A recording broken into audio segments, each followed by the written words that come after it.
we have the opportunity to build relationships. And at the end of the day, those relationships are the most important part of starting a business. So when I see these young people, these millennials, I'm going to start a business, I want to be a CEO. Go do it with somebody else so you can build relationships, because that's what's going to get you through.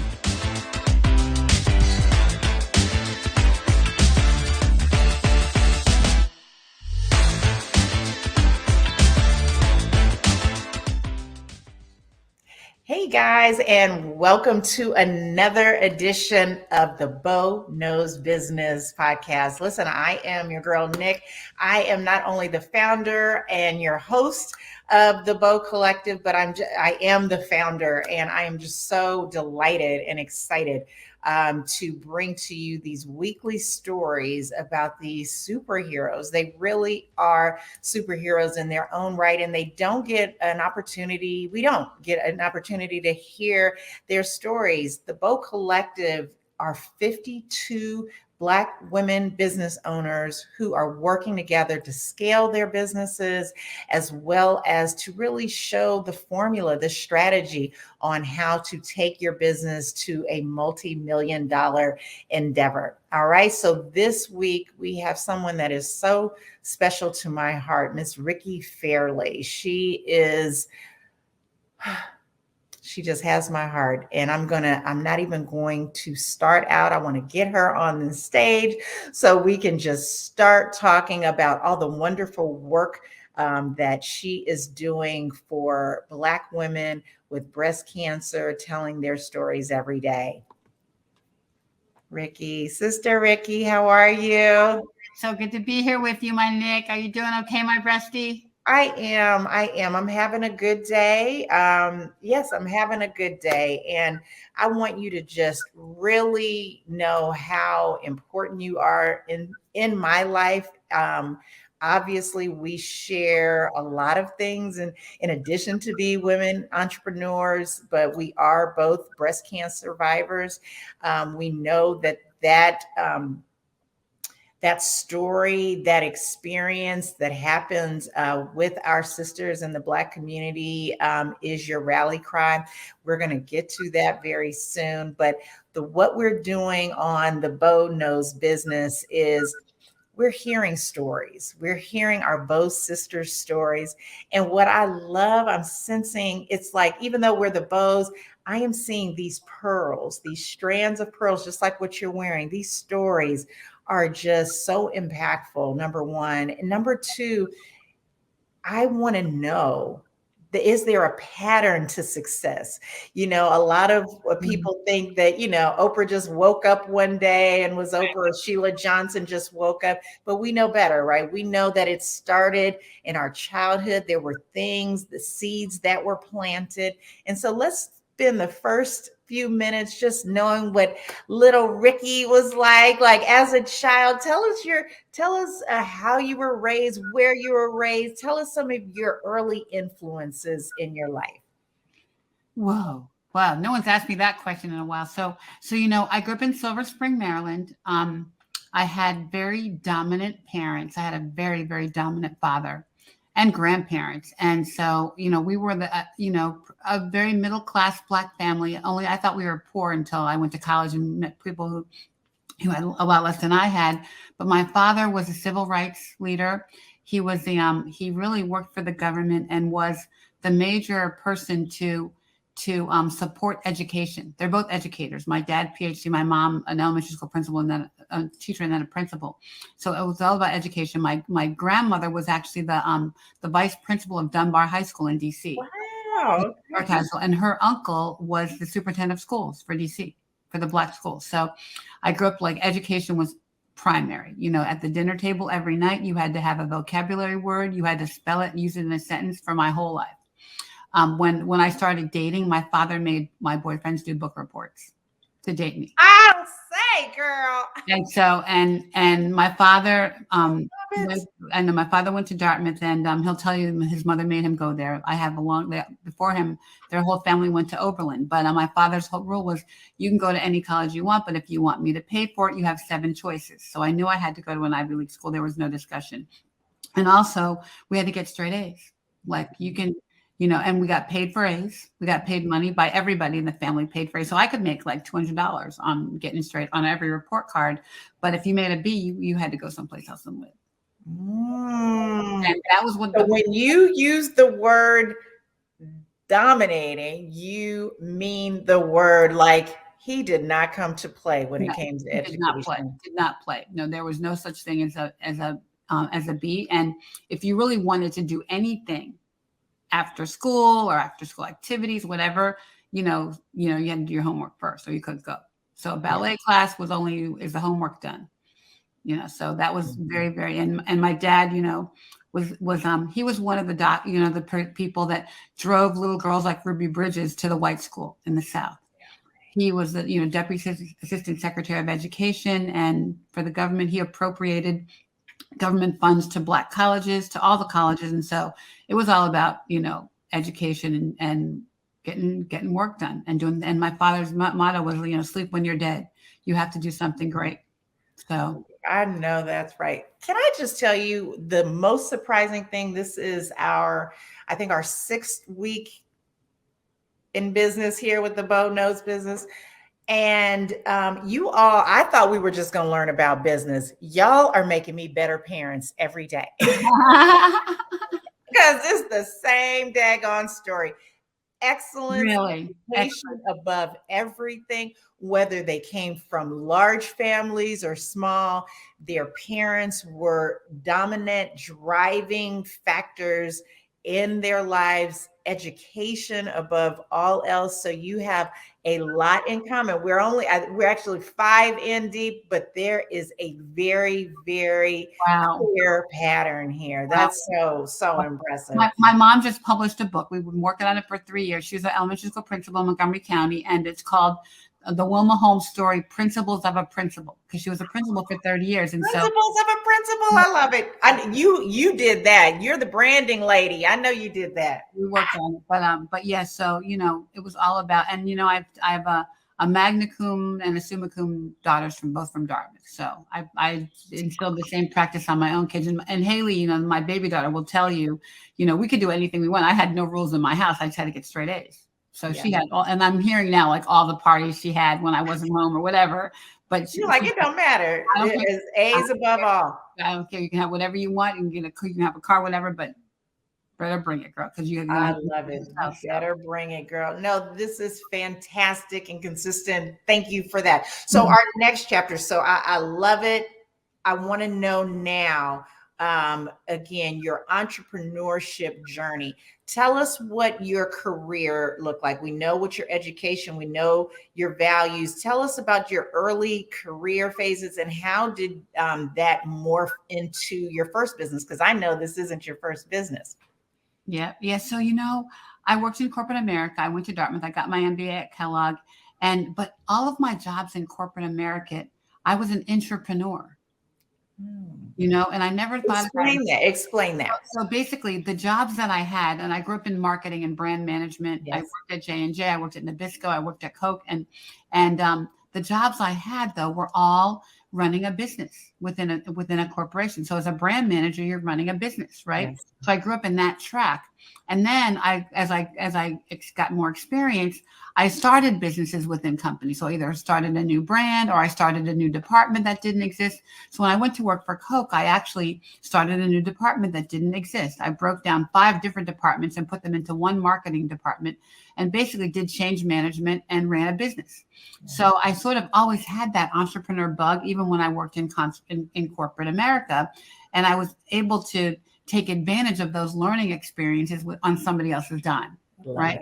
So when it was time to start my own business, I knew how to do it because I had already learned how to do it from doing it inside of a bigger company. And so I worked for, my first sort of entrepreneurial endeavor was for an agency in Atlanta, Images USA, and I was a partner. So I had 2 partners. But then I started my own company when I was on chemo. Between my second and third rounds of chemo, I quit my business partners. Like I quit everybody. I quit my life and started a new one. And I started Dove Marketing. So I started, and my first client was Obama, so I made the radio ads for the 2012 Obama campaign. But I had the benefit of doing that for Coke, right? So learning on their dime. Incredible. People are going to get so sick of me on these daggone podcasts because I am like fangirling. Number one, breathtaking. Number two, what you said about being an entrepreneur. Do you think that I mean, you so much as said it, learning on someone else's dime. So, I teach and coach entrepreneurs, but I always say that the best entrepreneurs are the ones like you, the ones that worked in the government for 20 years, where you've gotten the resources, the relationships, that when you step out, you got your first client right there. And that's exactly what you've done. Yeah. Yeah. And Nick, and fangirling is all, is mutual, darling. You'll have a girl crush, that. But we have the opportunity to build relationships. And at the end of the day, those relationships are the most important part of starting a business. So when I see these young people, these millennials, I'm going to start a business, I want to be a CEO. Go do it with somebody else so you can build relationships, because that's what's going to get you through. That's what's going to get you your first client. That's what's going to get you your first media deal. That's what's going to get you all of your firsts come from the people that you built rapport with over the years. And, I say never, never, never, always keep the bridges, never break a bridge, never, you have to, like, whatever relationship you have with a person is meant to happen and meant to have a value later in your life. You may not know at the moment, but you'll see it eventually. And so work on those relationships, build those bridges, and don't break them. Even if you don't like the person, just, kind of, what does your mother say? Be gracious. Be gracious. Be gracious. If you don't have anything good to say, don't say anything at all. But keep the relationship, because you never know when it's going to come back to you. You never know.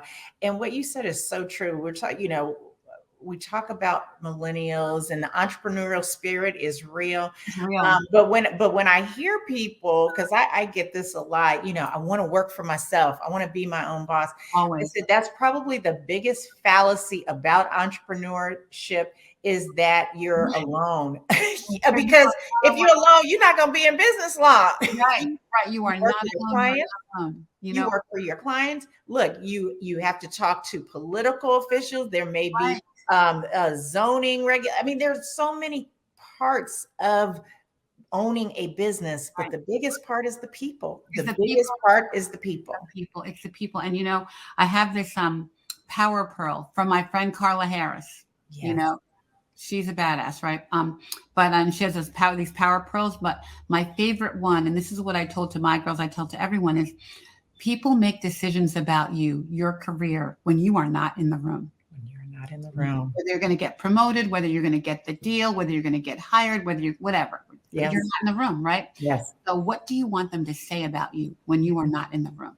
Yes. Boil it down to 3 words. What are the 3 words you want? That's your brand, right? What do you want people to say about you when you are not there? And that's what you have to live. You have to live those 3 words every day. I love it. Relationship, because that's what people are going to say about you. What do you think are your 3 words? What do you think people say? I mean, you set it up, girl. You said it right on up. That I know my craft. I know my craft. I'm excellent at my craft, right? That I'm going to get shit done. Yes. That's my motto. Yes. Yes. Get shit done. Yes. And that I value relationships, that I know how to nurture relationships and make them happen. And I value them and make them a purpose, that I can nurture people, and I hope people will nurture me. I love it. I love it.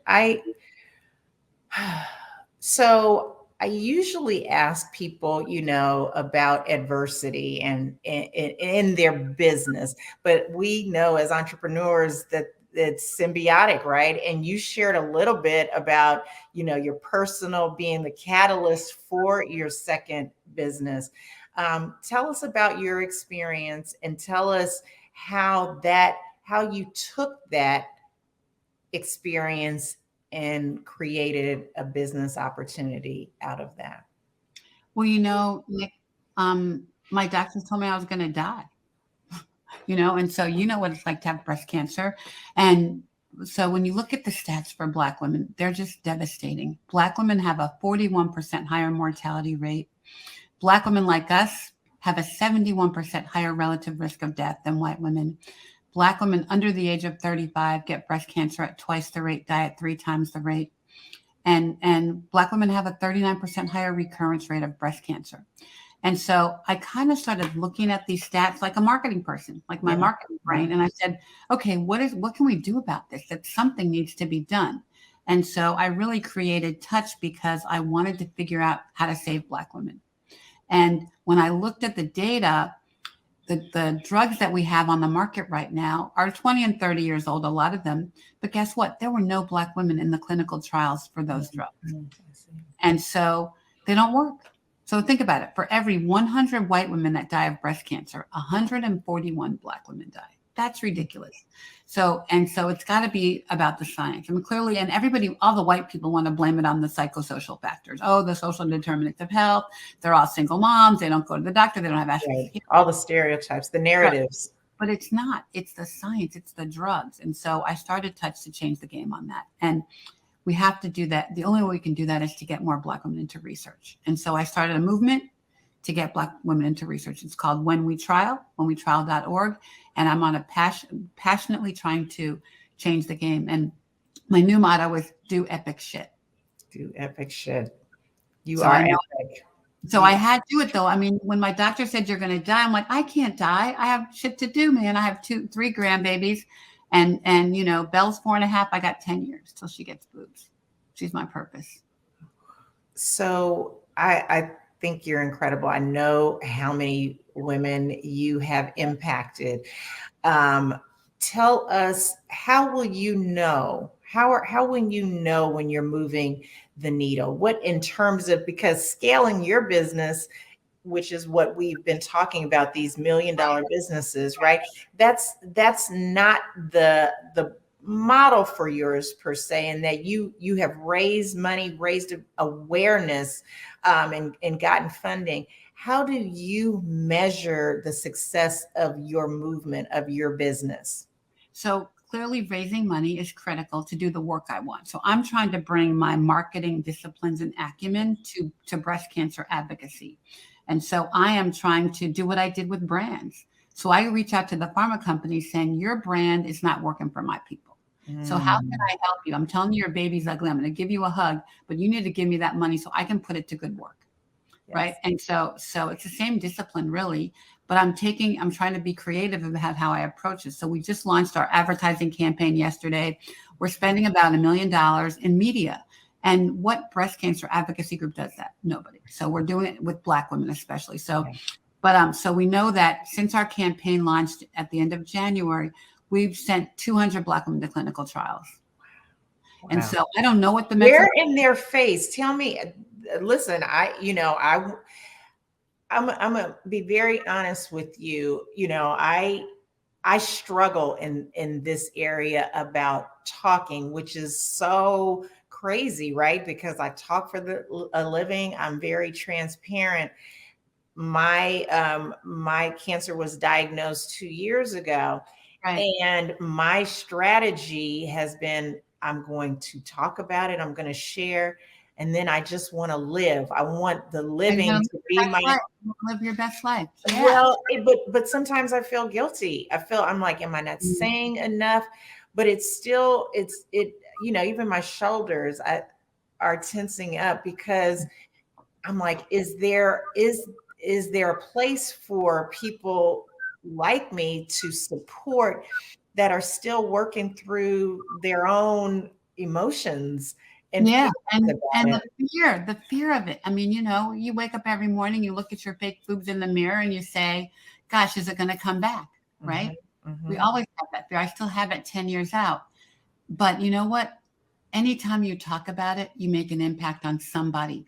Yeah. And, as Black families, we don't talk about health, at the kitchen table until somebody's got their leg amputated or Grandma Pookie died of whatever. This one's in hospice, right? Well, how'd that happen? Yeah.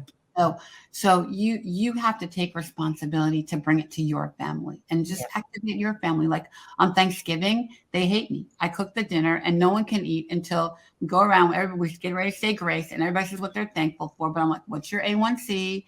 What's your PSA? I know that's right. Blood pressure, what's your whatever. And I've now made everybody in my family talk Know about those numbers. it. Know those Know numbers. these numbers. And so I feel responsible to make them act on it, right? Yes. On their stuff. And so that's what you can do. Just do it in your household. Do it with your mama and your aunties and your grandma and get them talking about it, because that's where we're going to make a difference. And we have this HBCU internship program, and I've got right now 11, I call them little girls, but they're not, so I have one high school senior, one grad student, and the rest are, pre-med, pre-health, pre-nursing students, and they're amazing. But what they do for me is they talk to their families. They talk to their peers on social media. That's beautiful. And they make a video with their mom. And I know that in all the interns we've had, it was the first conversation they had with their mom about breast health. Wow. And so they're making waves in their family, and I want to make more waves. So just talk about it. Just talk about it and get your families talking about it, because you can't prevent breast cancer. A lot of cancers you can, and a lot of health diseases you can. Breast cancer you can't, but you can early detect it. And you can know your body. You can know her story. You can talk about her story. Mom, who had breast cancer in our family? Did anyone have any kind of cancer? Because they're all connected, at some point. So just talk about it. Just talk about it. And it'll make you feel better. Especially. No, you're right. I know this intuitively, and I'm growing into this on more painful subjects, but you take away the fear. You're empowered when you control your own narrative, when you tell your own stories. It really does dissipate. And so I applaud you. I'm so proud of you. And I will end with this. We just have a couple of minutes because I think your story, your energy, your superpowers, they have been such a blessing in our new sisterhood of the Bow Collective. What does the collective mean to you? You were one of our, it resonated. You got it. Maybe it's the branding, but I think you also know what we're dealing with out there. What does the collective mean to you, and why did you say yes? Because it was you. Because it was you, because you get shit done. Like I knew that you were gonna do iconic shit. I knew that you were gonna do something that was gonna make an impact and make a difference. And anything to support our sisterhood is so important to me. And I knew that you were going to bring, and I didn't really know anybody in this. Which is crazy because you know everybody, right? So isn't that powerful? No, but I knew that you would bring together an incredible group of women that are all working to make a difference, that are all doing iconic shit. And I knew that it would be so powerful, and I wanted to be a part of it. And I knew that my business was different too. Yeah. And also I wanted, make these dynamic women. You are bringing your message to your core audience. And I think it's a beautiful blend. It's a beautiful blend. I love you so very much. I love you so much. My biggest lesson I got to tell you is from breast cancer is I had to learn that my peace is non-negotiable. And we are all crazy and stressed, but I want you to take that away because you need your peace too. We need our peace. Well, thank you. We find it in our work. No, I get it. And I will share with you, the power of the Bow sisterhood. It shows up every day for me. Yeah, it's happening. I'm seeing the relationships. That is something deep to me, but also as a leader of leaders, I have to be vulnerable and say when I need help. Yes. This past weekend, I had death in my family. I had illness in my home, and I had to be strong enough, be vulnerable enough to say, I need you all. I need you all to step in the gap. And the overwhelming just tsunami of support and love that we are doing this together is something that I will never forget. I think it's one of God's biggest blessings in my life. Well, that's about your relationships. It all boils down to the hug that you give to your sister, the call that you give, that thank you. All of that just pays off after years of, and there's only 1 degree of separation between all of us, and we're all connected, and we have to support each other. We have to. And that's what we do as Black And women. that's what we're doing. That's what we're doing. Well, you're doing it mind, body, and soul. Bo, Ricki, we're so grateful to you. I can't wait for people to hear this story because as well as I think I know you, I got some nuggets myself. We are stringing together these pearl stories for such an amazing necklace of Black women badasses. Yeah, badasses. I kind of fit, man. I got to cuss more than I've I ever. know, right? I know. I love it. It's so thrilling. I love you so All much. right. Thank you, sister. Love you so much. Bye. Have a blessed day. You too. And that does it for another powerful, amazing episode. I am such a lucky girl. I am such a lucky girl. I've got great friends. They've got great stories. Please join us next week. We'll have another episode. Please tell your friends. Follow us on thebocollective.org. Ricki and others, they're going to share blog posts with you all on strategies for success, not only in your business, but as Ricki said, in relationships and in life. We are all interconnected. Thank you all so much for joining us. Take care.